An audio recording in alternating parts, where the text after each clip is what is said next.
কাশ্মীরে পাকিস্তান পুষ্ট জঙ্গিদের হাতে নিহত ২৮ জন নিরীহ ভারতীয় নাগরিকের স্মৃতিতে ও তাদের প্রতি গভীর শ্রদ্ধা জানিয়ে ধর্মনগর মণ্ডলের উদ্যোগে আজ এক ২ ঘণ্টার প্রতীকী অনশন কর্মসূচি পালিত হয়।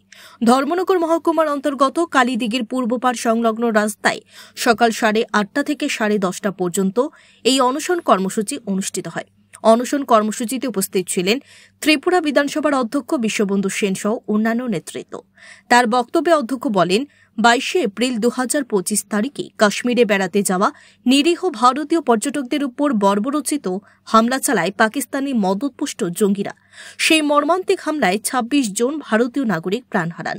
এই জঘন্য ঘটনার বিরুদ্ধে আমরা আজ ধর্মনগরে প্রতিবাদ জানাচ্ছি। তিনি আরও বলেন, পাকিস্তান একাধিকবার ভারতের অর্থনীতি, সামাজিক স্থিতি ও শান্তি বিনষ্ট করার চক্রান্ত করেছে। অতীতেও বহু সন্ত্রাসী হামলার মাধ্যমে তারা হত্যালীলা চালিয়েছে। এই প্রতীকী অনশন তারই বিরুদ্ধে আমাদের দৃঢ় প্রতিবাদ।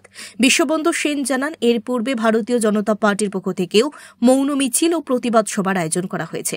তিনি বলেন, আমরা সবসময় ন্যায়, নীতি ও মানবিক মূল্যবোধে বিশ্বাস করি। পাকিস্তানের মদতপুষ্ট উগ্রপন্থা ও সন্ত্রাসের বিরুদ্ধে আমাদের প্রতিবাদ অব্যাহত থাকবে।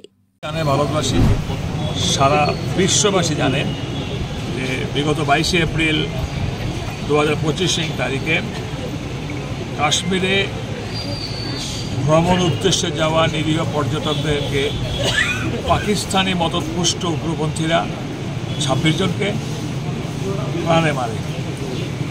তারই প্রতিবাদে সারা ভারতবর্ষ আজকে ক্ষোভে দুঃখের আগে ফুঁসছে। তারই প্রতিবাদে আমরা ধর্মনগর মণ্ডল থেকে, বিজেপি মণ্ডল থেকে আমরা মৌন মিছিল করেছি, আমরা ধিক্কার সভা করেছি।